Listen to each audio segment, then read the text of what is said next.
सवाल है अभय त्रिपाठी जी का, और ये पूछ रहे हैं, बेंगलुरु से हैं शायद, अगर मुझे ठीक से याद है। हमारे व्हाट्सएप ग्रुप के नियमित सदस्य हैं। तो सारेगामा के बारे में जानना चाहते हैं। 1 महीने में करीब 50% भाग चुका है। तो अब ये ट्रेडिंग के लिहाज से इसमें कितनी तेजी और बाकी है?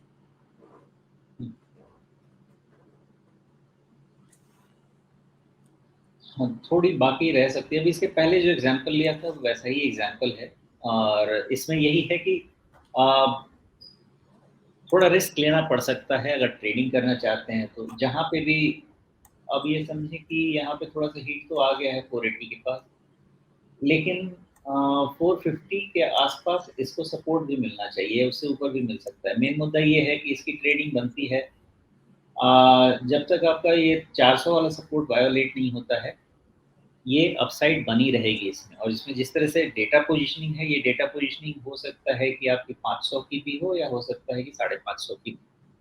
ये दोनों की डेटा पोजीशनिंग इसमें बनी हुई है। मुद्दा सिर्फ ये है, और वहां तक जाना भी चाहिए, मुद्दा ये है कि एंट्री कब करें। और ऐसे मोमेंटम में एंट्री का आइडिया नहीं लगता। इतना जरूर लगता है कि आप जहां पे भी एंटर होंगे आपका स्टॉप लॉस तो बनता है भाई सर 400 रुपये, 390 रुपये। जी। उससे ज्यादा और इसमें आइडिया नहीं लगेगा। लेकिन है पॉजिटिव, ऊपर रहना चाहिए। करेक्ट रूल ऑफ होगा भी तो भी ऊपर जाना चाहिए। अच्छा सुमित, इस पर मैं एक रिट्रेसमेंट लगाना चाह रहा था। तो इस चार्ट को आप देख करके बताइए कि 2020 के मार्च से इसमें रिट्रेसमेंट लगाना चाहिए, या जहां से इसका कर्व और तीखा हुआ फरवरी 2021 से, वहां से रिट्रेसमेंट लगाना ठीक रहेगा? देखिए, इसका करेक्शन है वो हो रहा है 550 रुपये से लेके हो गया 300। नहीं, मैं नीचे से ऊपर वाली रिट्रेसमेंट देख रहा हाँ, हूँ। मैं आ रहा हूँ उस चीज पे। और जी। ये चीज जो है शुरुआत हुई थी इस चाल की, कहीं पे भी बीच में आपको इसका चाल नहीं समझ में आएगा। इसका चाल वही 13-14 रुपए वाला, 30 रुपए, वही समझ में। तो 18 रुपए। चाल वहीं से, हाँ वहीं से चाल है, उसके पहले इसका कोई चाल नहीं। तो सारे गमों को उसी तरीके से देख के एनालाइज करना चाहिए, ऐसा मेरा अंदाजा है। जी। और आप वैसा एनालाइज करना चाहेंगे तो मैं आपके लिए फटाफट बता भी देता हूँ कि उसमें क्या दिख रहा है। 1875, 1890, ये रफली 18 रुपए के आसपास का लो है इसका। जी। और करीब करीब हाई है इसका 550 का। तो उस मुताबिक आप देखेंगे तो अब इसका जो नया साइकिल शुरू हो रहा है, मेरा अंदाजा यही है। देखिए, मैं कंपनी बहुत अच्छे से नहीं जानता हूँ। एक समय में मैं इसको बहुत मिस कर चुका हूँ, बिकॉज इन्होंने जो कारवा प्रोडक्ट निकाला था, मैं उसको ढंग से समझ नहीं पाया कि वो इतना बड़ा हिट हो सकता है, उसका इतना वॉल्यूम हो सकता है। मुझे किसी ने समझाया, और मल्टीपल लैंग्वेजेस में उसको किस तरह इन्होंने प्रमोट किया, तो एक्चुअली नहीं कर पाए वो अलग बात है, लेकिन वो किस तरह से बिजनेस करना चाह रहे थे वो मैं समझ पाया। क्योंकि एक रेडियो जो कि रेडियो लुप्त हो चुका है, उसके थ्रू इतना बड़ा इन्होंने सेल्स वॉल्यूम कर लिया, जो कि बहुत ही कमेंडेबल चीज़ है, इनोवेटिव चीज़ है। उसके हिसाब से इसका नया साइकिल शुरू हो रहा है। जैसे जैसे इनका परफॉर्मेंस होगा वैसे वैसे ये आगे बढ़ेंगे। हर चीज़ आप ध्यान रखिएगा, हमारे स्टॉक मार्केट में हर चीज़ अर्निंग्स का गुलाम होता है। पैसा कंपनी बनाएगी, आपको सभी भाव देंगे, आज दे कल दे परसों दे, देना पड़ेगा। पैसा बनाना छूट जाएगा तो दिक्कत हो जाएगी बात। अभी यहाँ पे साइकिल शुरू हो रहा है, लेकिन बहुत धीरे धीरे साइकिल चल रहा है, इसमें बहुत तेजी से नहीं आने वाला है। बट ऐसे जी। में होता ऐसा ही है, ये साइकिल में ऑल टाइम हाई रीटेस्ट होता है। कब तक? जब तक इसका स्ट्रक्चर खराब नहीं हो, ये 300 रुपये वाला। तो अभी तो शुरुआत है, तो 300 से 500, 550 वाला इसका रेंज शुरू हो चुका है। जब तक चलता रहे चलता रहे। अब आपको ध्यान रखना है, इमीडिएट अगर आप देखना चाहें तो 400 आपके लिए क्लोजिंग बेसिस पे स्टॉप लॉस। मेरा अंदाजा है कि 400 जब तक होल्ड करता है तब तक कोई दिक्कत नहीं है, 400 के नीचे तकलीफ है। जी। यानी ये जो कंसोलिडेशन जोन बना हुआ है, इस कंसोलिडेशन जोन के नीचे वाले पॉइंट को लगभग 390 बनता है। क्या इस पर नजर रखी जाए? बिल्कुल, इसके अलावा और कुछ नहीं देखना है। कब खरीदना है ऐसे में आइडिया नहीं लगता, कहीं पे भी घुस जाइए वो आपकी मर्जी। लेकिन 400 के पहले स्टॉप लॉस ही नहीं। जी। चलिए, तो मतलब 400 के आसपास आपका स्टॉप लॉस बनता है, और ऑल टाइम हाई 550 के आसपास है, वहां तक पहुंचने की एक उम्मीद रहेगी। लेकिन जैसा फिनोमिनल इसके लिए कारवां रहा है, अब उसके बाद इन्होंने बहुत सारी चीज़ें ट्राई की हैं, जैसे मोबाइल को भी उन्होंने ट्राई किया है, नया मोबाइल सामने रखा जिसमें गाने भी हैं, आप मोबाइल पे बात भी कर सकते हैं। उससे पहले एक मोबाइल जैसा ही डिवाइस इन्होंने निकाला था कारवा मिनी के रूप में, लेकिन शायद रेडियो वाला जो फॉर्मेट था वो ज़्यादा चला।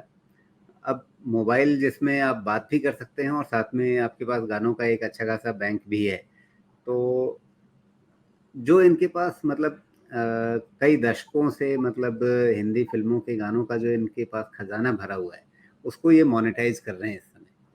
तो क्या ये एक लंबा सस्टेनेबल बिजनेस रहेगा जिसमें आपने एक मार्केट बना लिया है, या इसमें आगे चल करके कोई डिसरप्शन की गुंजाइश रहती है?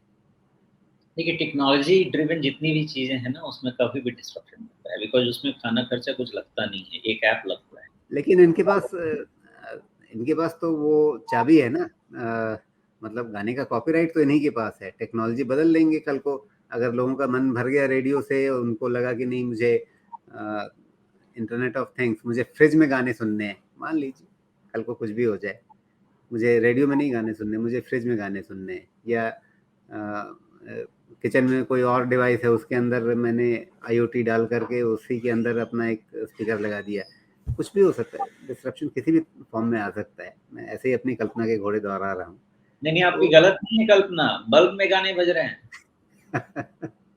म्यूज़िक है, बल्ब लेकिन लगाओ। लेकिन गाना कौन सा बनेगा? म्यूजिक इंडस्ट्री जो सबसे बढ़िया काम किया है अपने लिए, कि उन्होंने गाने के कॉपीराइट की रक्षा बहुत अच्छे से की है, और जबरदस्त लॉबिंग करके सिर्फ भारत में नहीं दुनिया भर में इन्होंने ये काम किया है कि गानों के कॉपीराइट पर अपना मजबूत एक हाथ रखा है, मतलब वो कहीं से छूटने नहीं पाता है। तो उसका फिर क्या मतलब टेक्नोलॉजी बदलेगी तो भी गाने इन्हीं के हैं। तो वो आपको एक रॉयल्टी इनकम हमेशा जनरेट करके देगा, और आज की तारीख में आप देखेंगे तो हर चैनल पे कोई भी कोई गाना उठा के गाना भी नहीं चाहता फरमाइश के बेसिस पे, बिकॉज़ उसके पीछे कौन अपना कॉपीराइट वायोलेशन लेके एक बिल देके भेज देता है, उसका आइडिया नहीं लगता है। तो ये अच्छी चीज़ है, कोई दिक्कत नहीं है। लेकिन जैसे सारेगामा के राइट्स हैं, वैसे जो अदर म्यूज़िक कंपनी होंगे उन गानों के उनके अपने अलग राइट्स होंगे। T G. सीरीज़ के अलग होंगे, टिप्स के अलग होंगे, पहले पता नहीं वीनस अब तो नहीं है। तो सबके अपने-अपने जिन्होंने रिलीज़ कराए थे उनके राइट्स होंगे, वैसे ही सारेगामा के अपने राइट्स होंगे।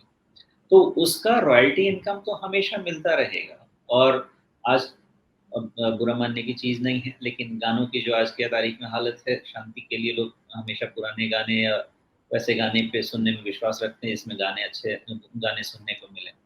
मतलब और इनके पास तो गोल्डन एरा वाले गानों का खजाना है ना, जो कभी पुराना ही नहीं होगा। हाँ, गाने तो ख़ैर वही होते हैं, शोर-शराबा जिसमें कम हो। मैं ये नहीं कहता कि ये गाने खराब हैं, सबका अपना-अपना है, जिसको डांस करना है उसके लिए गाने हैं, जिसको सुनना है उसके लिए वो गाने हैं। तो उन गानों का कभी चार्म जाने वाला नहीं है, और इतने गाने हैं कि अगर गाना एक सुन के मन भर भी गया तो हज़ारों पड़े हैं जो कि आप सुनते रह सकते हैं। तो ये नेवर एंडिंग बिज़नेस है, अब इसको ये अच्छे से मोनेटाइज़ करना सारेगामा कारवां के रूप में शुरू कर चुके हैं। जितना आगे इसको इनोवेट करते रह सकेंगे, उतना ज़्यादा इनको रेवेन्यू आता रहेगा। इसीलिए मैं कह रहा हूँ कि इनका रेवेन्यू खराब नहीं होगा, लेकिन है कि वो ओवर एक्सपेक्टेशन बिल्ट इन है ना, तो जी। उसके लिए एक मल्टीफ़ोल्ड जंप रेवेन्यू में कहाँ से मिलेगा, वो देखना है। अदरवाइज़ धीरे-धीरे इनका मैं नंबर्स भी देख रहा था, ईपीएस तो ठीक अक्रू कर पा रहे हैं, यानी मोनेटाइज़ तो ठीक कर रहे हैं। जी। चलिए, तो अभय जी इन सब चीज़ों का ध्यान रखिए, मतलब कंपनी अच्छी है, बिज़नेस बढ़िया पकड़ रखा है, और अ, शेयर भावों में चार्ट के हिसाब से भी अब चीज़ें अपने पिछले ऑल टाइम हाई की तरफ जाने की ओर बढ़ती हुई दिख रही हैं। इसलिए कुल मिलाकर के आपने पहचाना तो सही शेयर को है, सही कंपनी को है, लेकिन उसमें कैसे रणनीति बनाएँ उसके लिए सुमेश जी ने अलग-अलग लेवल्स आपको बता दिए हैं, उनका ध्यान रखिए और उसके हिसाब से आप निर्णय लीजिए। साथ में थोड़ी सावधानी ज़रूर, कि भई जो जो चीज़ें अच्छी लगती हैं बाज़ार में सबको, वो कहीं थोड़ी ज़्यादा महँगी हो जाती हैं, थोड़ी ज़रूरत से ज़्यादा उम्मीदें बंध जाती हैं, तो उसकी डिस्काउंटिंग करना कहीं पे ज़रूरी होता है।